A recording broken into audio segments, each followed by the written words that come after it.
देवाला धरून केल्याच्या नंतर सर्वच गोड होतं. बघा, मुसलमान समाजामध्ये जन्माला आले कबीर महाराज, त्यांच्या सुद्धा जीवनाचा गोड झाला. वारकऱ्याच्या जेवणासाठी स्वतःच्या मुलाचं मुंडक कापणारा बाप आजपर्यंत पाहिलं तुम्ही दादा? वारकरी घरी येतात म्हणून स्वतःच्या मुलाचं मुंडक कापणारा बाप आजपर्यंत मी तरी नाही पाहिला. कमाल नाव आहे पोराचं. पोरग पळत पळत गेले आणि सांगितलं, बाबा बाबा बाबा, वारकरीची दिंडी आज आपल्या घरी येणार आहे. असं म्हटल्याच्या नंतर कबीर महाराजच्या दोन्ही डोळ्यातून अश्रूच्या धारा येऊ लागल्या. कमलाने विचारलं, बाबा रडण्यासाठी काय झालं? त्यावेळेला कबीराने सांगितलं, कमला, अरे वारकरीची दिंडी घरी येणार आहे म्हणून एका डोळ्यातून आनंदाचे अश्रू आहे, पण वारकरीची दिंडी घरी आल्याच्या नंतर त्यांना खायला देण्यासाठी घरामध्ये अन्नाचा कण नाही म्हणून एका डोळ्यामध्ये दुःखाचे अश्रू आहे. सांगितलं, बाबा एवढी काय काळजी करतात? तुम्हाला वाटतं तुमच्या घरून वारकरी जेवून गेले पाहिजे, तर आज रात्री वारकऱ्याच्या जेवणासाठी चोरी करायची. चोरी? हो बाबा, आज रात्री चोरी करायची. तुम्हाला वाटतं तुमच्या घरून वारकरी जेवून गेले पाहिजे, तर देव जोडे तरी करावा अधर्म. वारकऱ्याच्या जेवणासाठी चोरी करायची. रात्रीच्या वेळेला कमल आणि कबीर निघाले चोरी करण्यासाठी. छन्नी, हातोडी, तलवार हातामध्ये घेतली आणि आडस दुकानदाराचं दुकान फोडलं. कमाल महाराज आतमध्ये गेले. वारकऱ्याच्या जेवणासाठी जी शिदा लागते ते पिशवीमध्ये भरत होते. इकडून कबीर महाराज आवाज देतात, कमला, अरे वारकऱ्याच्या जेवण जेने पंढरी सारिखाचे आपला परिसर केला, वैकुंठादी श्रीपती सका सोयरा जवळला, जो हा विरक्त भूतळवटी विख्यात हा बोधला, श्री संत किसनगिरी बाबा चरणी साष्टांग दंडवत घातला. जय जय श्री राधारमण, जय जय नवल किशोर, जय गोपी चित्त चोर प्रभू, जय जय माखन चोर विठ्ठला विठ्ठला.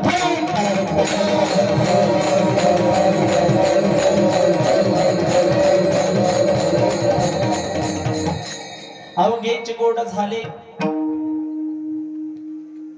अवघेचे गोड झाले, मागेली भैयाले, साय झाला पांडुरंग, दिला अभ्यंतरी संग. प्रस्तुत प्रातप्रसंगी कीर्तन रूपी सेवे करताना वडीला अभंग.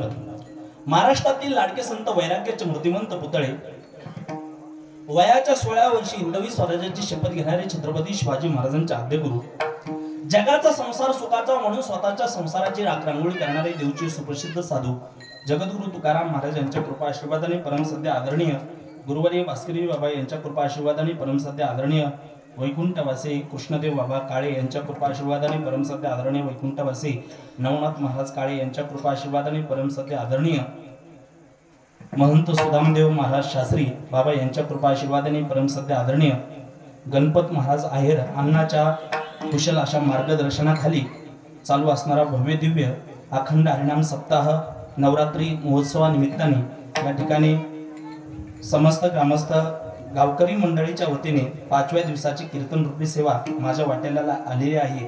त्याचबरोबर या ठिकाणी गायनाची सुंदर साथ करण्यासाठी परमसद्य आदरणीय संगीत विशारद संगीत अलंकार निलेश महाराज नेवल महाराज सुद्धा सुंदर साथीसाठी आहे. इकडून अशोक महाराज पार्टे आहे. परमसद्य आदरणीय हरी महाराज बारवकर आहे. बाबासाहेब महाराज मरकड आहे. शिवाजी महाराज गोरे आहे. त्याचबरोबर मृदंगाची सुंदर साथ करण्यासाठी मृदंगाचार्य मृदंग सम्राट वैभव महाराज खमरे आहे. श्रीधर अण्णा असतील. त्यानंतर समर्थ महाराज भेंडेकर महाराज सुद्धा या ठिकाणी उपस्थित आहे. इकडून विठ्ठल भाऊ पाचा असतील प्रीतीचे हार्मोनियमची साथ करण्यासाठी. त्याचबरोबर समस्त ग्रामस्थ गावकरी मंडळी असतील या ठिकाणी गायनाची साथ करण्यासाठी परमसद्य आदरणीय हरी महाराज आहे. आमचे परमसद्य आदरणीय संगीत विशारद संगीत अलंकार आमचे परम मित्र अक्षय महाराज माताडे महाराज सुद्धा सुंदर साथीसाठी आहे. संगीत विशारद झालं महाराजांचं या ठिकाणी. त्याचबरोबर आमचे परमसद्य आदरणीय पंचकृषीतून आलेले पिंपरी शाहलीवरून आवर्जून या ठिकाणी दररोज येतात. बरोबर दररोज येतात. आजच आले का म्हणजे मला असं वाटलं आता महाराज आहे म्हटलं भाव तिथे देव बाप तिथे भेव गावकरी तिथे गावकरी राहतील. मला असं वाटलं हा सप्ताह चालू आहे गावातही. अत्यंत गोड आणि प्रेमळ व्यक्तिमत्व ते सुद्धा या ठिकाणी आलेले आहे. इकडून दादा आहे, समस्त ग्रामस्थ गावकरी भजनी मंडळ आहे, जिजा आहे, विठ्ठल भाऊ आहे, नाना आहे, सर्व भेंडेकर भाऊ आहे. त्या ठिकाणी आपले गावातील कमनदार परिवार असेल, करडेले परिवार असेल, त्याचबरोबर विनेकरी दादा आहे, त्याचबरोबर समस्त ग्रामस्थ भाविक उपस्थिती, माता भगिनी पुरुष मंडळ, चोपदार आहे, सुंदर असे सिस्टम आहे आणि त्याचबरोबर कीर्तन सुद्धा या ठिकाणी रेकॉर्डिंग करण्याचं काम आमचे समर्थ महाराज भेंडेकर करतात. त्यांना देखील धन्यवाद देतो. आधी करून सर्वांच्या चरणावरती विनम्र भावाने अभिवादन करतो आणि आपले कीर्तन रूपी सेवेकडे वळतो. विठ्ठल विठ्ठल.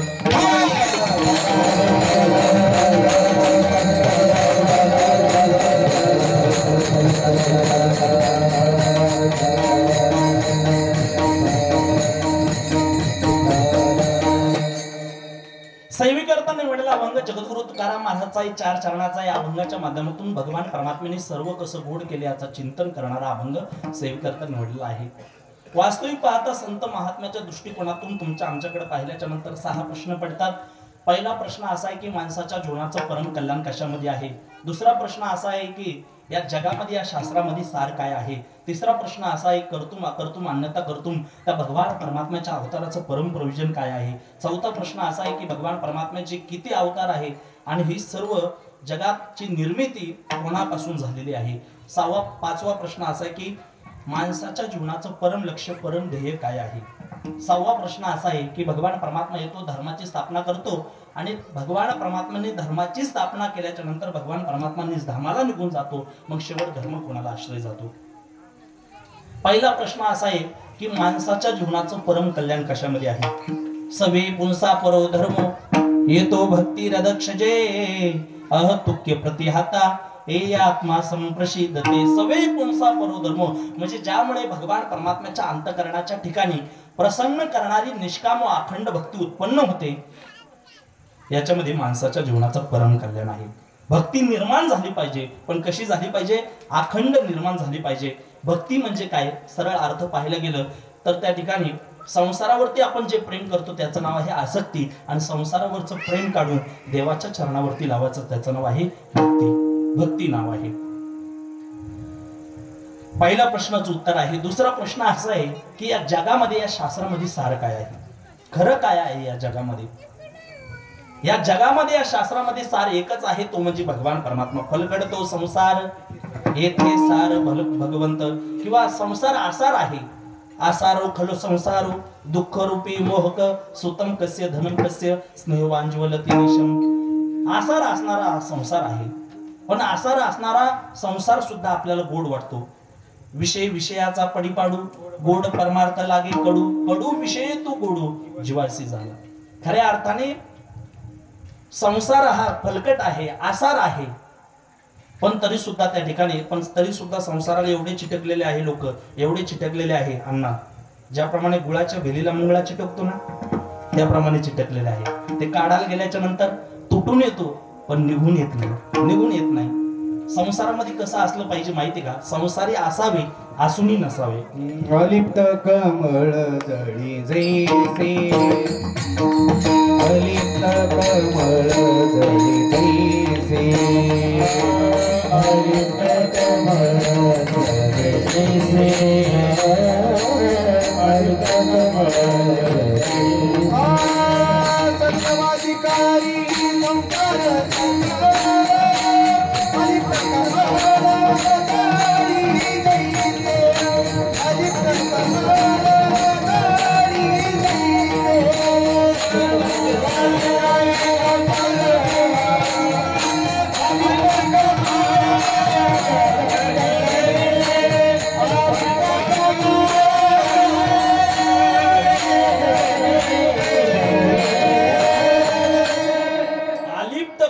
जळी जैसे. संसारी असावे असूनही नसावे असं असलं पाहिजे. संसारात कसं असलं पाहिजे, दह्यातल्या केसाप्रमाणे. दह्यातला केस काढल्याच्या नंतर त्याला दही लागून येत नाही, असून सुद्धा नसल्यासारखं असतो, त्याप्रमाणे संसारात राहिलं पाहिजे. पण आपण संसारात असा आहे की वाळलेली ज्वारीची किंवा बाजरीची भाकर असावा, त्याच्यामध्ये केस गुंतलेला असावा. तो केस काढायचा असला तर काय करावं लागेल आपल्याला, काय करावं लागेल. वाळलेल्या बाजरीच्या किंवा ज्वारीच्या भाकरीमध्ये जर केस गुंतलेला आहे तर तो जर काढायचा असला तर काय करावं लागेल आपल्याला? भाकर मोडावं लागेल. त्याचे जर तुकडे केले, मी केसाचं नाही बोलत, याचं बोलतो, केस तुकड्यांना म्हणतो. अलगद जर केस काढायचा असलं तर काय करावं लागेल आपल्याला? असं पाण्याचा वलावा द्यावा लागेल, बरोबर की नाही? पाण्याचा वलावा दिला की भाकर नरम होती. नरम झालेल्या भाकरीतून केस काढायला जड जातो का?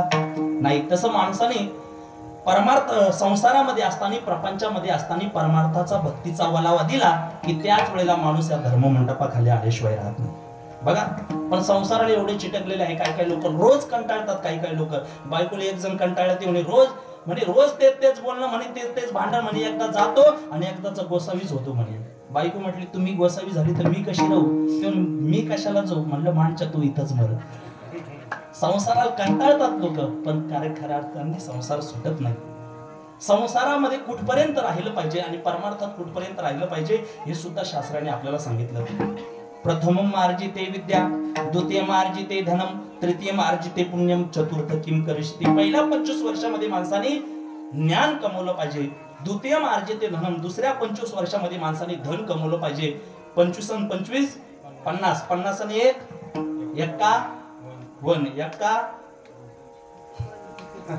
एकटा वनामध्ये निघून जाणे तर एकटा परमार्थात ये, त्याचा असा अर्थ आहे. तृतीयम अर्जिते पुण्यम, चतुर्थ किम करिष्यति. राजा दशरथ राजाचा कानाजवळचा एक केस पांढरा झाला होता. त्याच वेळेला रामाचा राज्याभिषेक करण्याचा ठरवला होता.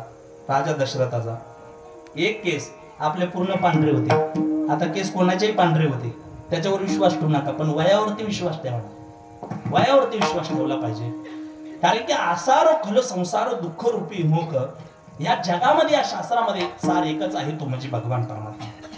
26 वेजी जाण, शाही शास्त्री कारण, 18 पुराणे, 4 वेद, 6 शास्त्र, 18 पुराण कोणाला गात असेल तर ते म्हणजे भगवान परमात्म्याला. सत्य तू विठ्ठला. त्याच्याही पेक्षा सोपं सांगतो.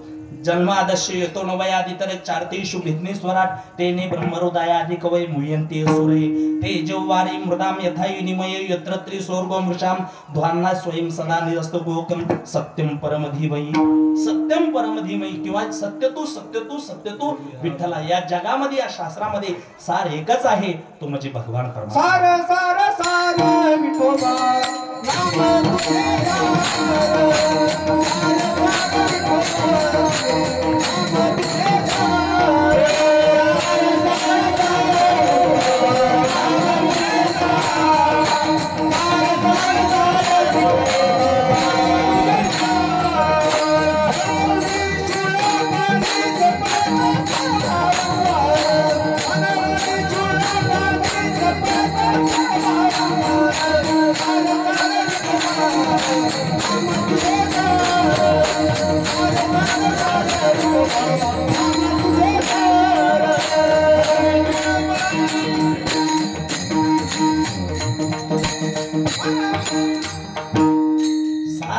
सार विठोबा नाम तुझे सार. या जगामध्ये, या शास्त्रामध्ये सार एकच आहे, तो म्हणजे भगवान परमात्मा.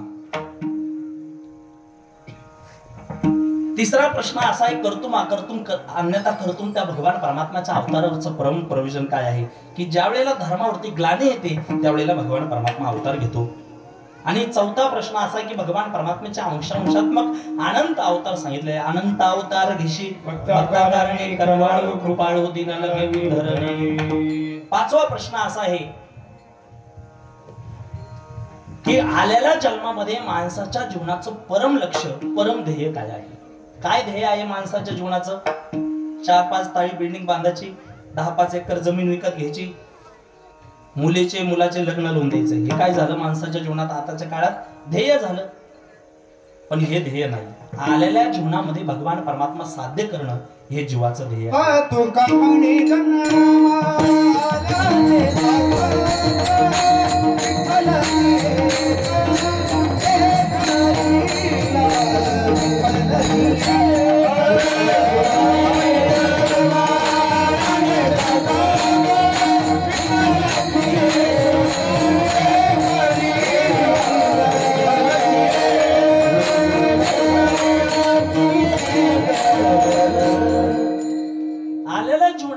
भगवान परमात्मा साध्य करणं आहे.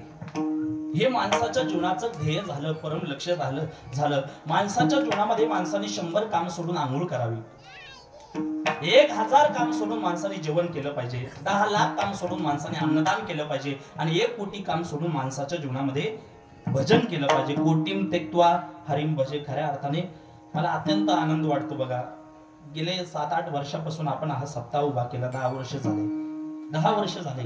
पण खऱ्या अर्थाने 10 वर्षामध्ये कथा होत असायचे, हे होत असायचं. गेल्या वर्षीपासून आपला कीर्तनाचा उत्सव या ठिकाणी साजरी झाला आणि फरक एवढा पडला महाराज की पाहतो मी रोज त्या ठिकाणी स्टेटस असतं कोणाचं, हरिपाठही सुरू झाला. इथं त्या ठिकाणी आम्ही पहिले ज्या वेळेला कीर्तन सेवा केली होती तर इथं वर्षाला कधीतरी 2 वर्षाला पकवास बाहेर निघायचा. आणि पहिल्या वेळेस ज्या वेळेला आम्ही कीर्तन केलं होतं तर त्यावेळेला विना आणला होता, त्या विनामध्ये पूर्ण मुंग्या झाल्या होत्या. म्हणजे वर्षभर काही विना पाहिला नव्हता. पण आज नेमाने हरिपाठ होतो आणि भजन होतं. खऱ्या अर्थाने आलेल्या जीवनामध्ये हे साध्य करण्यासाठी आपल्याला नरदेव मिळालेला आहे. आलेल्या जीवनामध्ये भगवान परमात्मा साध्य करणं ही देहाची सार्थकता आहे. देवे दिला देह भजन गोमटा तो या झाला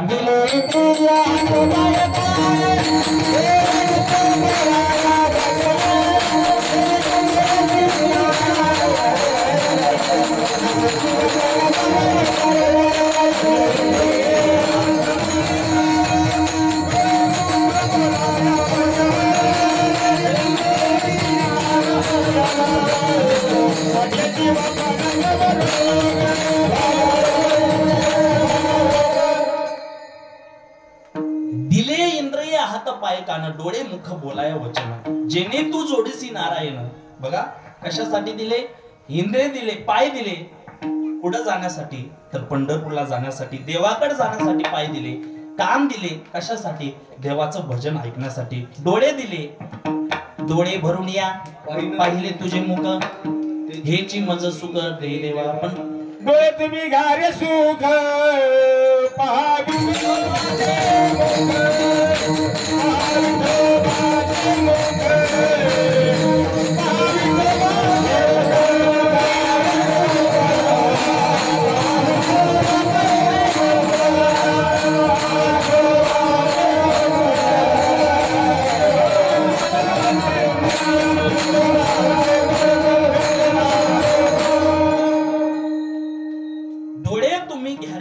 पहारा विठोबाचे मुख. खऱ्या अर्थाने डोळे दिले असेल कशासाठी? भगवान परमात्म्याचं स्वरूप पाहण्यासाठी.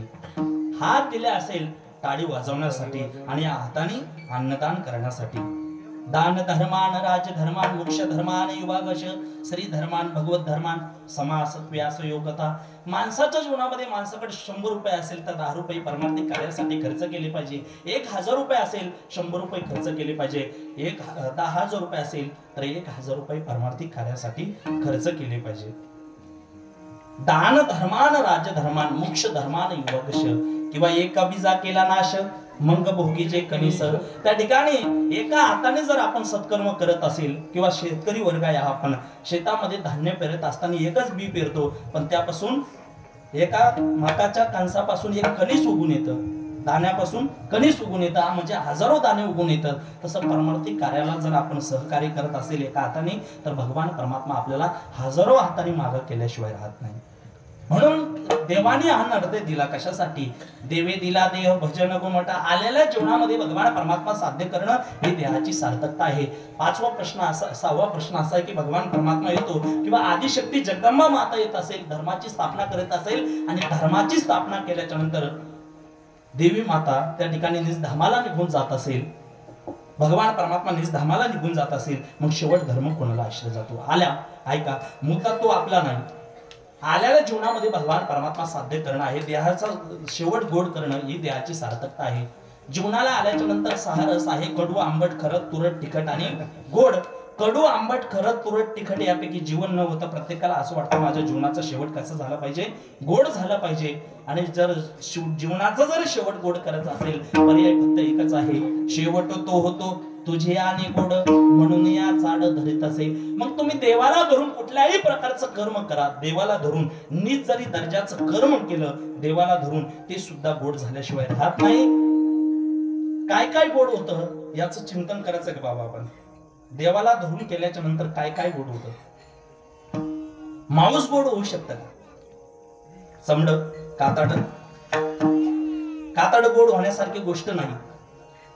पण मला सांगा, एका ठिकाणी सांगितलं सज्जन कसया हिंकू लागे माऊस माळ्या सावता असं खुरपू लागे, किंवा माऊस चर्महाड देवा घ्यायची गोड. पण कोणासाठी? जे जे हरी रंगले, जे जे हरी रंगले, हरी रंगले,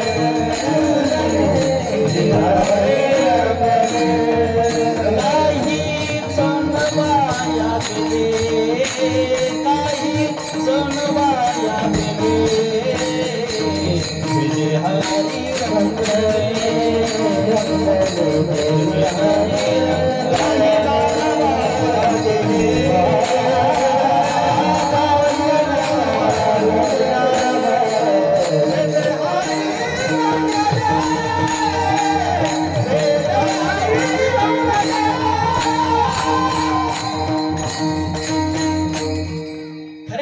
शुद्ध भावानी शुद्ध अंतःकरणाने केलं तर त्यांच्यासाठी माऊस सुद्धा गोड होतं, समड सुद्धा गोड होतं, कातड सुद्धा गोड होतं. त्याच्याही पेक्षा पुढे सांगतो मी तुम्हाला, चोरी गोड होण्यासारखी गोष्ट आहे का?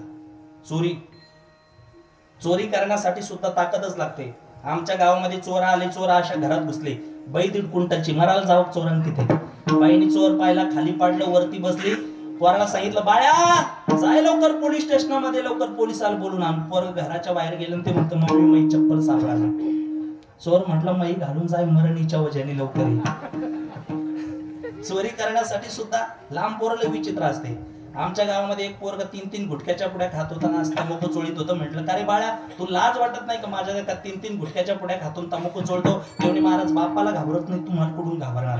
म्हटलं आता बस, याला बोलायचं काम नाही. योगायोगाने त्याचा बाप पुढून आला, पोरांनी पाहिलं आणि तंबाखू चोळणारा हात मागं घेतला. म्हटलं का रे, आताच म्हणला बापाला घाबरत नाही, आता का तंबाखू चोळीत नाही, आता का हात मागं घेतला, आता का बापाला घाबरून हात मागं घेतला? ते म्हणे महाराज बापाला घाबरून हात मागं घेतला नाही, बाप एवढा नालायक हे, याच्यातली अर्धी घेतो म्हणे.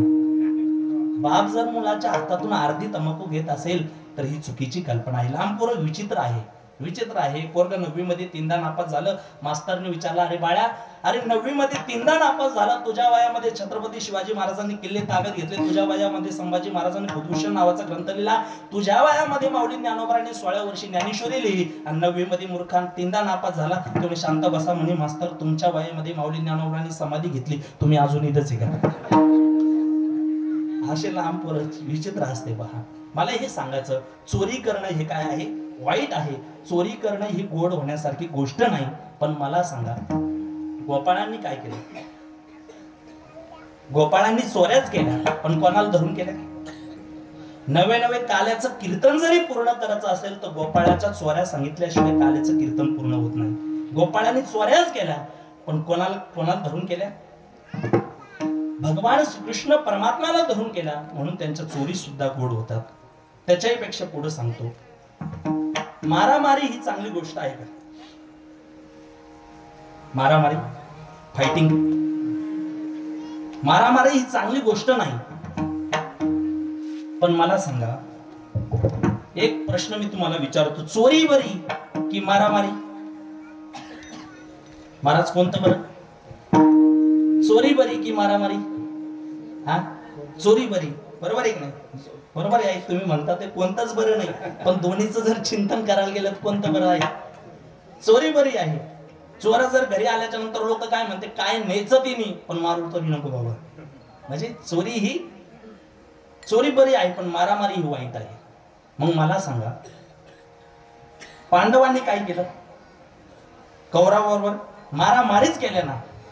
नवे त्यांच्या मारामारीचा एक ग्रंथ तयार झाला, त्याचं नाव आहे पांडव प्रताप नावाचा ग्रंथ. लोक आजही त्याच्यावरती कमळ पुष्प ठेवून त्याची पूजा केल्या जाते. पांडवांनी काय केलं? मारामारीच केल्या, पण कोणाला धरून केल्या? भगवान श्रीकृष्ण परमात्म्याला धरून केल्या, म्हणून त्यांच्या मारामारी सुद्धा गोड होत्या. त्याच्यापेक्षा पुढे सांगतो मी तुम्हाला, व्याभिचार ही चांगली गोष्ट आहे का? व्याभिचार ही अत्यंत वाईट गोष्ट आहे. पण मला सांगा, गवळणीने काय केलं? गवळणीने व्याभिचारच केला. नवे भजनाचा जरी शेवट करायचा असला तर गवळणीची गवळण म्हटल्याशिवाय भजनाचा शेवट होत नाही. गवळणीने काय केलं? व्याभिचारच केला, पण कोणाला धरून केला?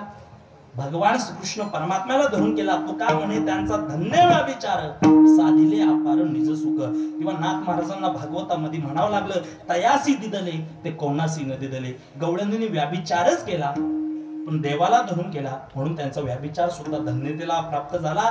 देवाला धरून केल्याच्या नंतर व्याभिचार गोड होतो, चोरी गोड होती, मारामारी गोड होती, चमड कातड गोड होतं. देवाला धरून केल्याच्या नंतर सर्वच गोड होतं. अभंगाच्या प्रथम चरणामध्ये झाले गोड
एकदा जोरदार टाळी वाजवा महाराज.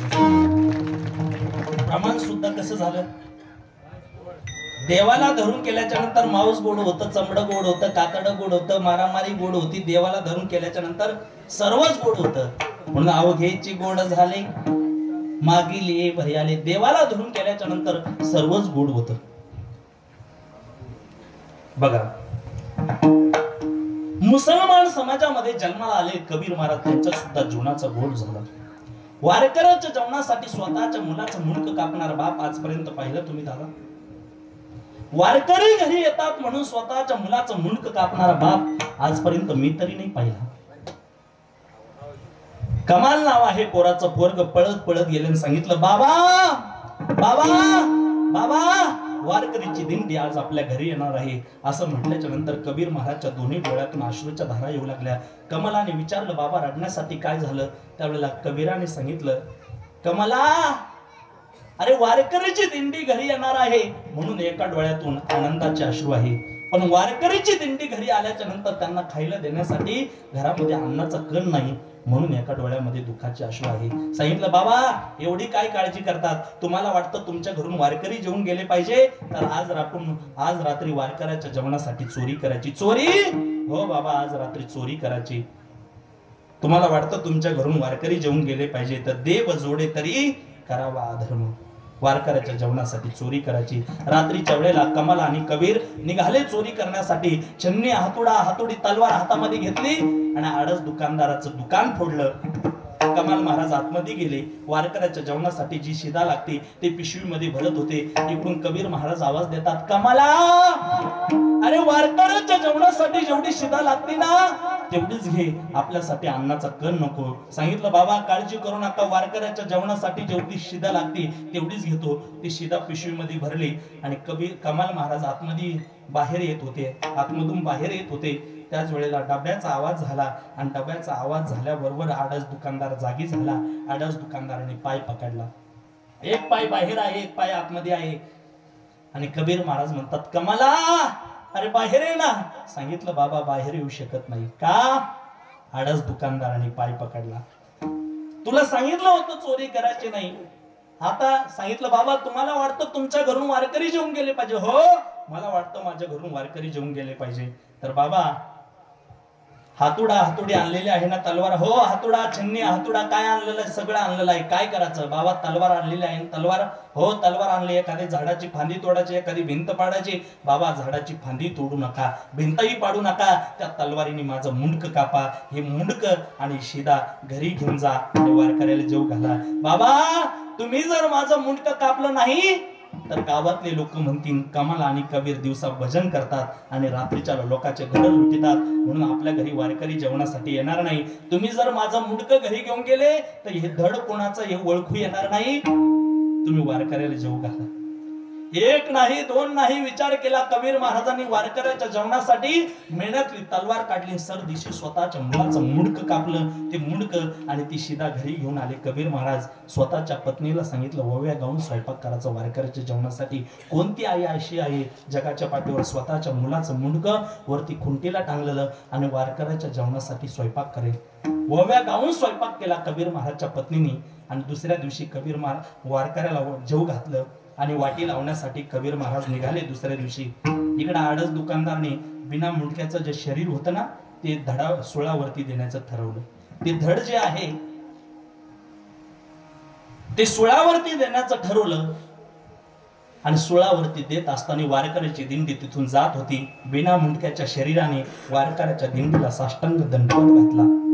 एका वारकरीने कबीर महाराजचा खांदा दाबला आणि सांगितलं, कबीरा, अरे बघणारे, मुंडक नसून सुद्धा आपल्याला साष्टांग प्रणिपात करतो. निश्चितच एखाद्या वारकऱ्याचा मुलगा असला पाहिजे. कबीर महाराज म्हणतात, काय करायचं बाबा, आपल्याला ऊन पडलेलं आहे, पाय पडते, चला आपलं पुढं. पुन्हा एकदा कबीर महाराजचा खांदा एका वारकऱ्याने दाबिला आणि सांगितलं, कबीरा, अरे तू या गावातला आहे, तुला माहिती पाहिजे कोणाचा आहे हा मुलगा. कबीर महाराजचे दोन्ही डोळे पाण्याने डबडबले. सांगितलं, बाबा काय करता रे आपण? ज्याचा मुलगा आहे माहिती झाल्याच्या नंतर, कबीरा, अरे याचा जर मुंडका असेल तर मी त्याला जिवंत करीन. आता कबीर महाराजच्या दोन्ही डोळ्यांनी धीर सोडला आणि वारकऱ्याला करकडून मिठी मारली. कबीर महाराज पळत पळत पळत घरी गेले. ते मुंडक घेतलं, वारकऱ्याच्या हातामध्ये दिलं. ते वारकऱ्याने ते मुंडक धडाला जोडलं. ज्याप्रमाणे झोपेतून मुलगा उठून बसावा त्याप्रमाणे उठून बसला. ऐका, मागून जो खांदा दाबणारा जो वारकरी होता तो साधा सोपा नव्हता. पंढरपूरचा विटेवरचा पांडुरंग परमात्मा होता. संताचे पायी खर्चावे शरीर, सांगतो कबीर कमलासे. मुसलमान समाजामध्ये जन्माला आले कबीर महाराज. देवाला धरून सर्व जीवन जगले. त्यांचा सुद्धा जीवनाचा शेवट गोड झाला. आपल्याला संत यादीमध्ये त्या ठिकाणी आपल्याला भरपूर संत पाहायला भेटेल. जे जे संत त्या ठिकाणी नीच कुळामध्ये जन्माला आले पण कीर्ती असे करून गेले, चंद्र सूर्य राहीपर्यंत त्यांची अजर अमर कीर्ती करून गेले. माणसाने असं जीवन जगलं पाहिजे. मी नेहमी सांगत असतो, जन्म लेना भाग्य की बात है, मृत्यू होना समय की बात है, लेकिन मृत्यू के बाद भी लोगों के दिल में जीवित रहना केव हे कर्मों की बात है. मेल्याच्या नंतर सुद्धा लोकांच्या हृदयात घर करून जाणं केलेल्या कर्माची चांगली पावती असते. केलेल्या चांगल्या कर्माची पावती असते. म्हणून तर म्हणतात ना, तुका म्हणे एक मरणीची उत्तमाची उरी कीर्ती मागे, उत्तमाची उरी कीर्ती मागे, उत्तमाची उरी कीर्ती मागे.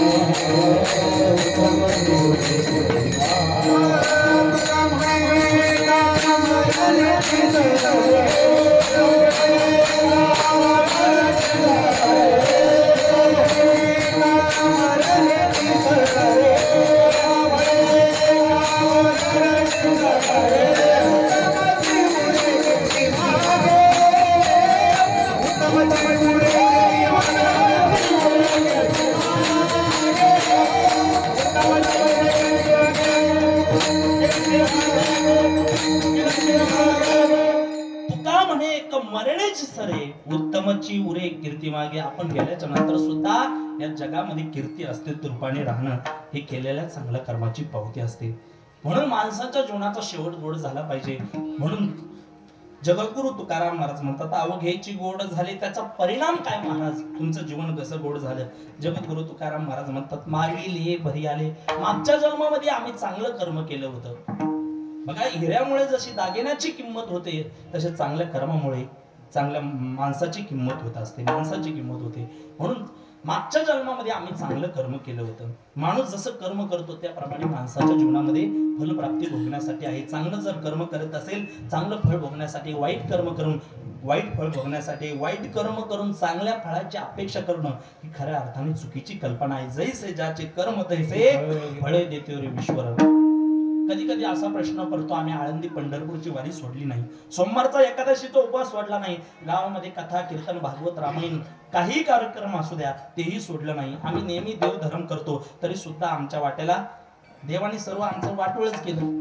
काय चांगलं केलं? आम्ही रोज भजन करतो, हरिपाठ करतो, चांगलं केलं नाही. बघा, समोरच्या माणसाकडे 3 ताई बिल्डिंग आहे, कधी आळंदी पंढरपूरची वारी माहित नाही, सोमवारचा एकादशीचा उपवास माहित नाही, देव धर्मच माहित नाही, रोज काळी पिशवी घरी आहे, तरी सुद्धा आनंदात आहे. आणि आम्ही एवढं देव धर्म करतो तरी सुद्धा आमच्या वाट्याला दुःखच येतं. असा तुम्हाला मला प्रश्न पडतो, यात नवल नाही. जगद्गुरु तुकाराम महाराजला सुद्धा असा प्रश्न पडला होता. जगद्गुरु तुकाराम महाराजच्या अगदी 2 वर्षामध्ये घरातले 5 माणसं मेले होते. तुकाराम महाराजची पत्नी अन्न करता मेली होती. तुकाराम महाराजचा भाऊ दुष्काळामध्ये गेला होता. तुकाराम महाराजचा मुलगा दुधा करता मेला होता. मी नेहमी एक वाक्य सांगित असतो, या जगामध्ये डॉक्टर, कवी, व्याख्याते, कीर्तनकार, साहित्यिक काही पण व्हा, पण साधू बनण्याच्या भानगडीत पडू नका. साधू बनणं एवढं सोपं समजू नका. स्वतःची पत्नी मेली, स्वतःची बायको मेली, तरी सुद्धा म्हणावं लागतं, बरे झाले देवा निघाले दिवाळ, बरी या दुष्काळ पिढा गेली. एवढं म्हणणं सोपं नाही बरं का. जगद्गुरु तुकाराम महाराज म्हणतात, देवा अगदी 2 वर्षामध्ये माझ्या घरातले 5 माणसं मेले, देवा तुझं माझं काय वैर आहे. देवा तुझा माझा काय वैर आहे. देवा तुझा माझा काय वैर आहे. देवा तुझा माझा काय वैर आहे. देवा तुझा माझा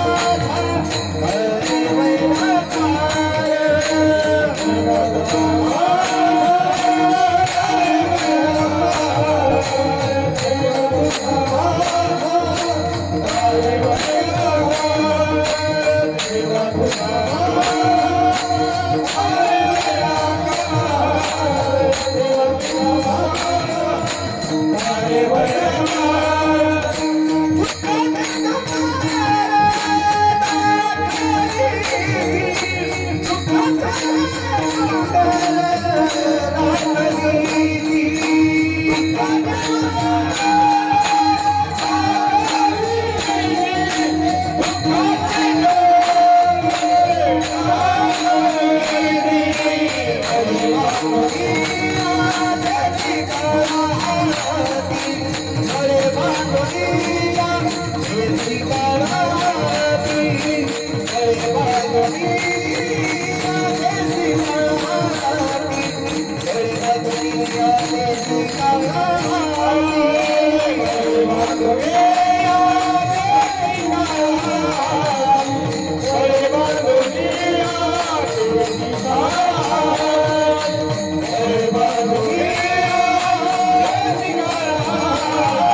जगद्गुरु तुकाराम महाराज म्हणतात, देवा अरे तुझं माझं काय वैर आहे.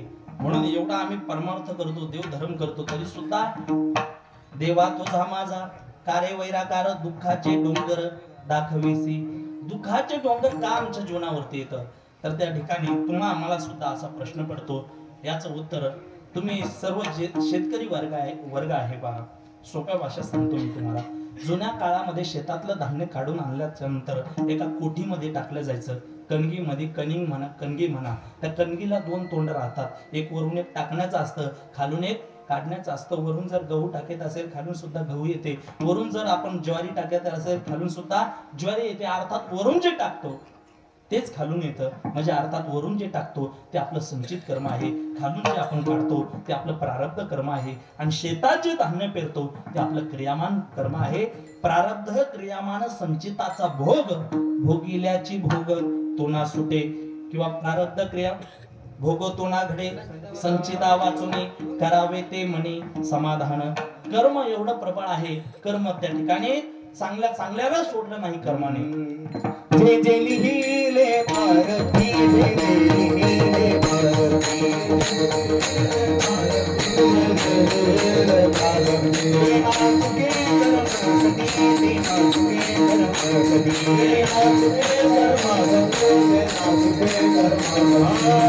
होणारासारखी बुद्धी, होणारासारखी बुद्धी, होणारासारखी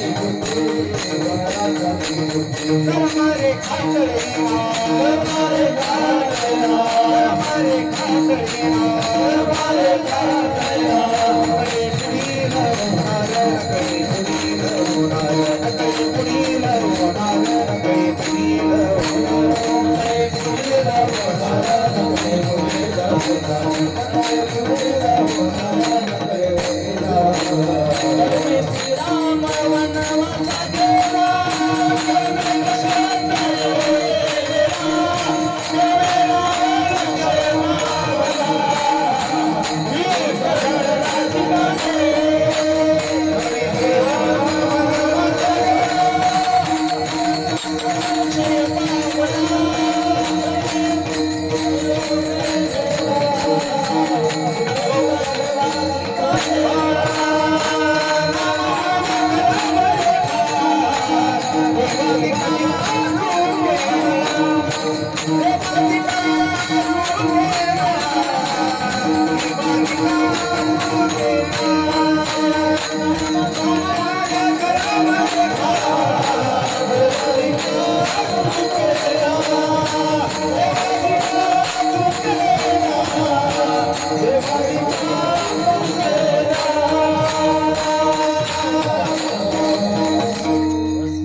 चार शब्दाचं बस फायनल एका शब्दात.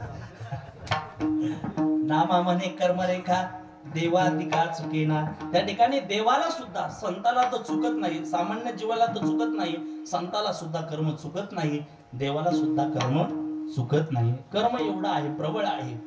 बघा, महाभारताचं युद्ध झालं आणि महाभारताचं युद्ध झाल्याच्या नंतर एक दिवस धृतराष्ट्र विदुर काकाच्या जवळ बसले होते आणि विदुर काकाला झालेला पश्चाताप सांगत होते. अरे विदुरा, माझ्या जीवनामध्ये मी काहीच पाप केलं नाही, काहीच पाप केलं नाही, फक्त लहान्या भावाच्या वाट्याची संपत्ती माझ्या वाट्याला यावा एवढीच अपेक्षा केली.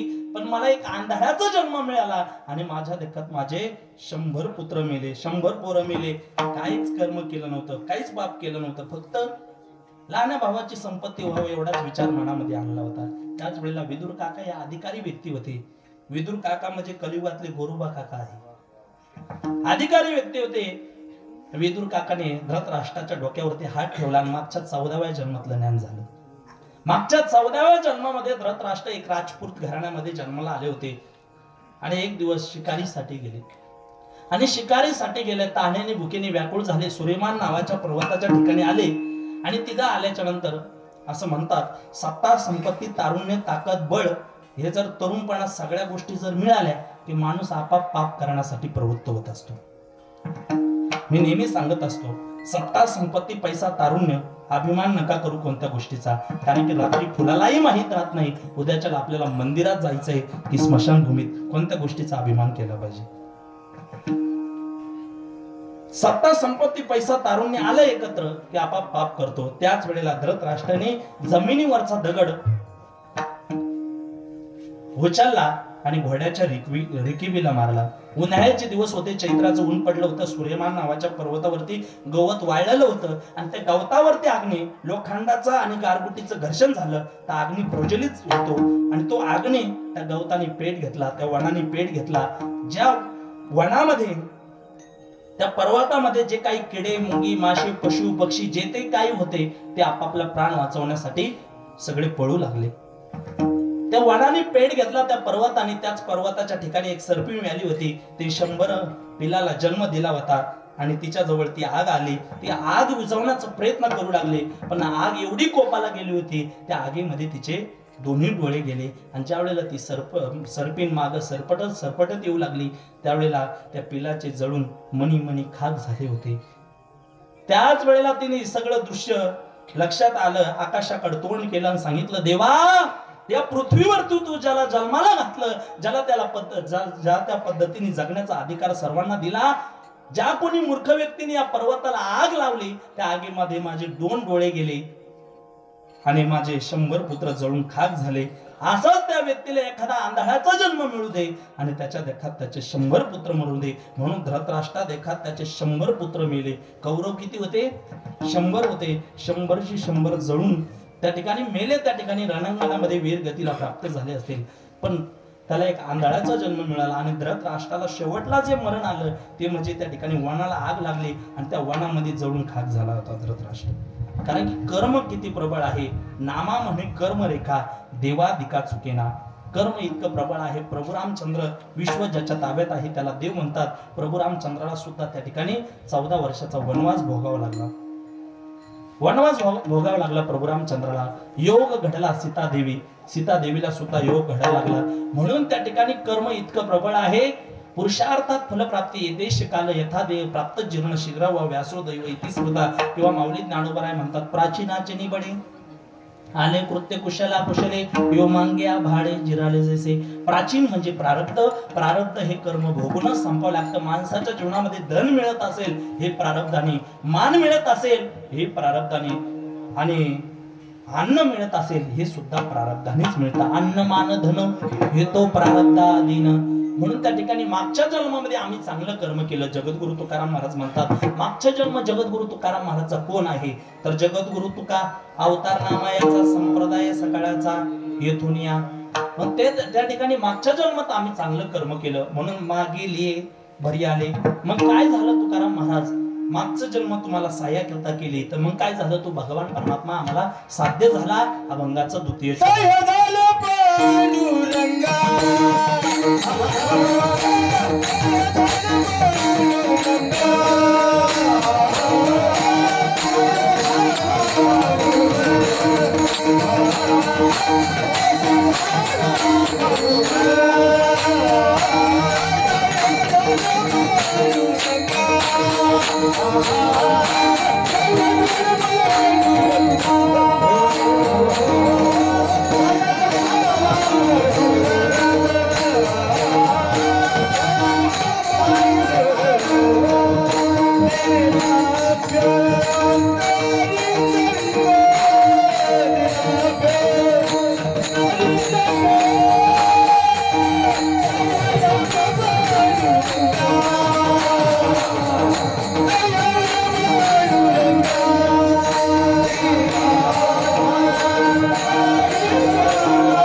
पांडुरंग दिला अभ्यंतरी संघ भगवान परमात्मा आम्हाला साध्य झाला. ज्या ज्या भगवत भक्ताने त्या ठिकाणी भगवान परमात्मा साध्य केला त्या भगवत भक्ताला भगवान परमात्म्याने अंतःकरणामध्ये जागा दिली. एका दिवशी राधेने भगवान कृष्ण परमात्म्याला प्रश्न विचारला, सांगितलं, प्रभू 16,108 पत्न्या तुम्ही केल्या, एवढं प्रेम माझ्यावरती करतात, एवढं प्रेम माझ्यावरती करतात, 16,108 पत्न्यापैकी मला एक पत्नी म्हणून का तुम्ही स्वीकारलं नाही? त्यावेळेला भगवान परमात्मा म्हणतात, राधे, लग्न हे 2 जीवाचं होत असतं, तू आणि मी एकच आहे, मग लग्न कोणाबरोबर करायचं? म्हणून दिला अभ्यंतरी संग थडे पावो तो वाव. एखाद्या भगवत भक्ताने या तीरावरून जर पलीकडच्या तीरावरती जायचं असेल तर भगवान परमात्मा तारून नेतो. थडे पावो तो वाव, मागे वाहावं तो ठाव, साह्य झाला पांडुरंग. दिला अभ्यंतरी संग तुका म्हणे गेले स्वप्नीचे ते जागे झाले साह्य झाला पांडुरंग दिला अभ्यंतरी संग। त्याचबरोबर झालेली सेवा भगवान परमात्म्याच्या चरणावर समर्पित करण्या अगोदर समस्त ग्रामस्थ गावकरी मंडळी मोठ्या प्रमाणे दरवर्षी नवरात्री महोत्सवाचा सोहळा या ठिकाणी आयोजित करतात। याच्या पाठीमागे कथा केल्या आणि मागच्या वर्षीपासून सुंदर असं भव्य दिव्य कीर्तन महोत्सव या ठिकाणी आयोजित करतात गावकरी मंडळी। अगदी गाव छोटा आहे पण त्या ठिकाणी सोहळा अगदी मोठा आहे। गावाच्या मानाने फार मोठा सोहळा झाला कीर्तनाचा आणि मोठ्या प्रेमाने सर्व याही वर्षी खऱ्या अर्थाने बाहेरून काही टाळकरी बोलायची गरजच पडली नाही।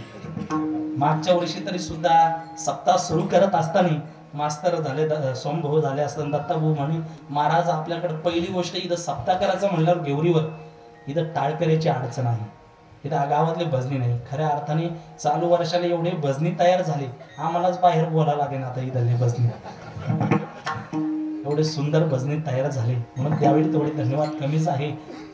आणि त्याचबरोबर भाविक उपस्थिती माता भगिनी आहे, पुरुष मंडळ आहे। आज ज्यांची सुंदर अशा अन्नदानाची सेवा आहे परम सध्या आदरणीय परमार्थ प्रेमी परमार्थिक कार्यात नेहमी तत्पर असणारे बाबासाहेब भाऊ पाचे असतील, त्याचबरोबर अशोक भाऊ पाचे असेल, गोपीनाथ भाऊ घुगरे असतील, रखमाजी भाऊ पाचे असतील, परमसत्य आदरणीय परमार्थ प्रेमी माझ्यावरती नितांत प्रेम करतात, अतिशय गोड आणि प्रेमळ व्यक्तिमत्व तुकाराम भाऊ घुगरे हे असतील। सर्व त्या ठिकाणी या अन्नदाते मंडळीसाठी एकदा जोरदार टाळी वाजवा, तेवढे धन्यवाद कमी आहे।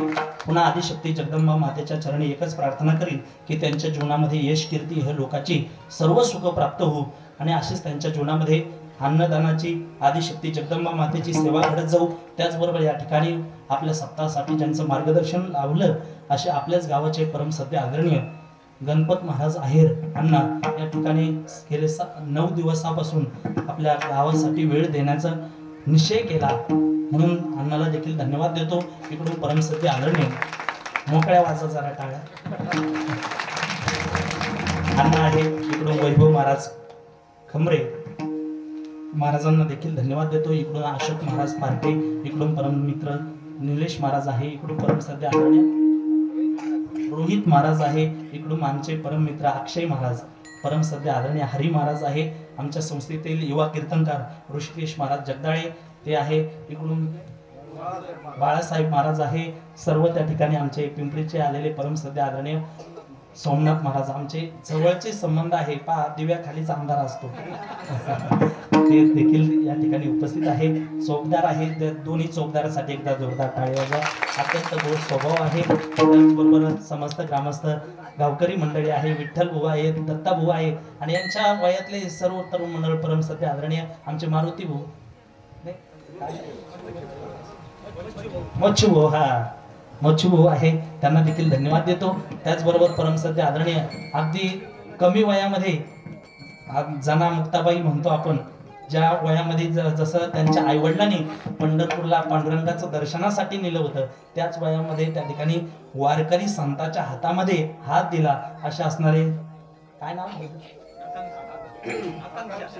आकांक्षाताई तिच्यासाठी एकदा जोरदार टाळी वाजवा। चालू वर्षालाच आपल्या गावातल्या परमसत्य आदरणीय आता महाराष्ट्रभर ज्यांचं कीर्तन होतात सायलीताई महाराज राऊत त्यांच्या पाठीमागच आपली आकांक्षाताई सुद्धा त्याच्या पाठीमागं कथाकार कीर्तनकार भागवतकार हो अशी भगवान परमात्म्याच्या चरणी आदिशक्ती जगदंबाच्या चरणी प्रार्थना करतो आणि झालेली सेवा भगवंताच्या चरणावरती आदिशक्तीच्या चरणावरती समर्पित करतो। इथंच पूर्ण विराम देतो कारण की पुढेही कथा आहे पण वेळेतून वेळ काढून आज खऱ्या अर्थाने माझ्यासाठी सर्व गावकऱ्याचं प्रेम आहे आणि मी मास्तरला फोन केला, म्हटलं माझं काय खऱ्या अर्थाने येणं शक्य होत नाही कारण की तिथे 7 ते 9 गोमळवाडीला कथा चालू आहे देवी भागवताची आणि त्याचबरोबर वेळेतून वेळ काढून तिथेही गावकऱ्यांना ॲडजस्ट करायचं सांगितलं म्हणून तिथे 9 ते 11 कथा आहे, पुढेही बहुत करणे आहे। या न्यायाप्रमाणे झालेली सेवा आदिशक्तीच्या चरणावरती समर्पित करतो आणि इथेच सेवेला पूर्ण विराम देतो। ज्ञानेश्वर